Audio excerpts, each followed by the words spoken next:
In this episode, we sit down with Highwoods Properties, a real estate leader whose people-first focus has dramatically impacted their employee culture.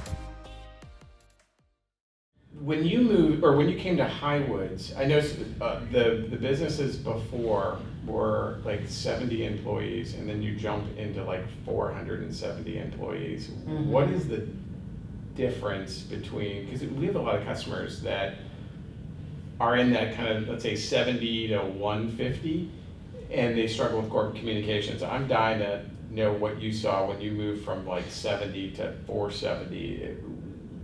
What was the change in corporate communications? What was the change? It's actually easier because there are more people. Like, I have a bigger team here that is helping to focus on communications. Yeah. Whereas there, at previous companies, it was me and maybe 1, 2, 3 other people. And we didn't have infrastructure set up, especially for internal communications. Even though it was a smaller team, it was more difficult to communicate because there weren't the platforms set up, just the standard email, you know? Right. So it's easier in a bigger company when we have those things already created. So that was really interesting what Vicki had to say about Absolutely. the infrastructure, and I was actually a little bit surprised in terms of it being easier to communicate with a larger audience than the smaller audience, but it makes sense. I mean, the infrastructure was in place, and it's so important to plan the right infrastructure from the beginning so that your communications has that megaphone that you need. Without a doubt. Yeah. I mean, it was definitely eye-opening and refreshing to hear, because I know at times for us, even utilizing the same vehicles that she's been utilizing, we have trouble at times. And she gives us great information on how to approach this in a much different way.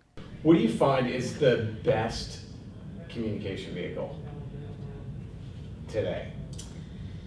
For us or in general? Yeah, for us. Or for you. For Highwoods, it's definitely our link, which is we call it electronic newsletter, Yep. which we use Industry Weapon for. And that was a vision that Ed Fritsch, our CEO, had years ago. With 9 divisions and 450 employees, you know, he would love to have an all hands-on staff meeting. That's never going to happen. It's not going to happen once a year. It's not going to happen once every 5 years. Especially as building operators, we can't shut down and bring everybody to one location. Right. So it was his vision. How can we communicate to the whole group? So we implemented the link, and it's just been a great way to keep people up to date with what's going on. And a lot of it is, you know, it's not really the business of the business stuff that we're communicating that people are really looking for, but it's more the personal stuff and the fun things that teams are doing, or the community projects that each of our divisions or subsets of our divisions are doing. And why broadcast do you think works over like a newsletter? It's easier to digest, and there's not as much to read, or right. It's just like We're inundated with mail. We're with email. We're Right. inundated with so much other communication. We have the players in all of some are in our lobbies, but mainly they're in like our break rooms. Here at corporate, we have them in different areas because we have quite a few employees. So it's just something that you walk by and it's just easy to take in. You might just see, quick snippet of a story. One of the best things that we did was put it on our intranet. So now someone can go and they might be walking by and catch the end of a story, and then they can go to the intranet and pull it up and watch the whole thing. No, that's very cool.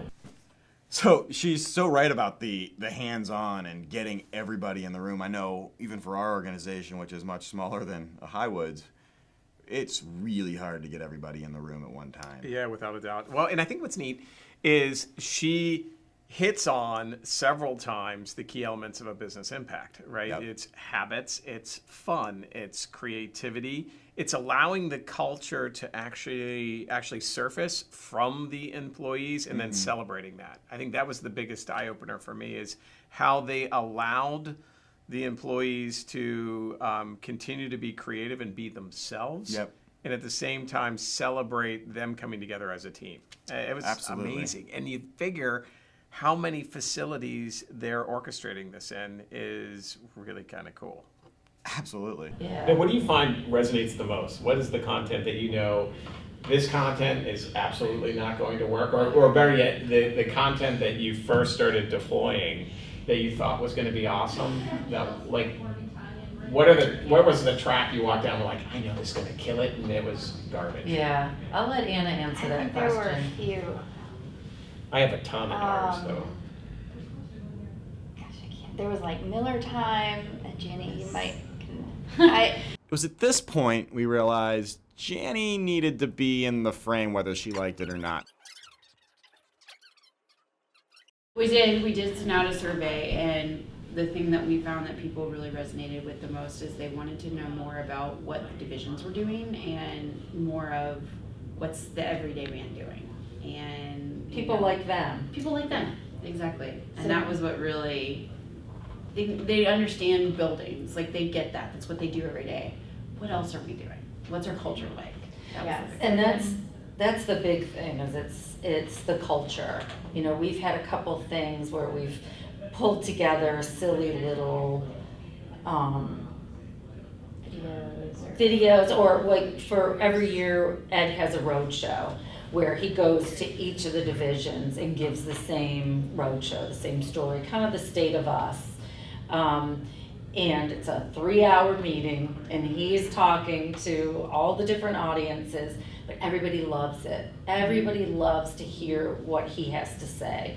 So a couple of years ago, we introduced a little blue man. It's like one of those, Gumby's kind of. yeah, gummy guy. and everybody got a little blue man. So then for that year, we did a, Where's the blue man now? Like people would take him on vacations and send him Really? pictures. Yeah. That is an awesome idea. So when did the Blue Man come out? How long ago? that was 2016, February or April of 2016. It's still happening? No, not It really. lasted for like through the summer and maybe up through Christmas, but Yeah. people still have them sitting on their desk and whatnot. But it's like it was a good year. I mean, Yeah. the vacations were awesome to see. Yeah. Like I would even put like little videos together because somebody went to Scotland, and so I would do like little facts about Scotland, and so I don't know. It's kind of like, where are you taking your little blue man? He has a little Highwoods tag on him. What really struck me with this one was how many things they had to throw against the wall to see what would stick. Yeah, it felt good considering how many times we have to throw things against the wall I to see know. what sticks. It's a relief to see other people have the same pain. Well, and then the other side of it is when you start to see what's actually sticking, doubling down on that and actually pushing the ball forward and pushing the envelope. And it was interesting that once they found that content stayed relevant for a long time. I was shocked. I mean, that is a long time. But I think also it comes down to the different programs, right? The different projects that they had going on. They found one that really resonated, and they're a bigger organization, so the time it takes to get around the entire tribe probably takes a little bit of time. But that was really neat how flexible they were with timelines. Yep. Yep. And you look at, oftentimes you want to pull the cord too quickly just because you're so That's used to us. seeing it. I know. I mean, you see something every day, you think, man, everybody has to be sick of this, but you got to keep in mind the size of your audience is really important. Absolutely. Yeah, so we're going to dive a little bit more into the strategy and how this throwing stuff at the wall and to see what sticks, how that continued to evolve as they continued their progress. Yep, great. We asked every division to create a video where it was, pretend that you are pitching Jeff Bezos from Amazon for the HQ, and what would you say about your division, wow. Yeah, so it was really cool. So what we did was we sent them a box and said, here are your instructions. Here are some tools to help you, like one of those clapboards. Right. A microphone, things like that. And then we also said, and now here's another box of things that you must include in the videos. And it was like a trucker hat that said Highwoods, and one of them was a dinosaur costume. So then we saw the dinosaur costume would be People would send in pictures and just Yeah. kind of like, everybody get ready for loved this. the dinosaur costume. So And why? Did it give them carte blanche to like talk about things they think are Most of old the or time that it need was- improved? No, they just thought it was funny. Yeah, most of the time the dinosaur was Really? just running through shots. yeah, it would just be in the I background. mean, they or- just thought it was funny. Yeah. And it just gave them a platform to use their creativity in a different way. And it let them think about things that, oh, how could I do this and still show off my building? And it doesn't have to just be my building.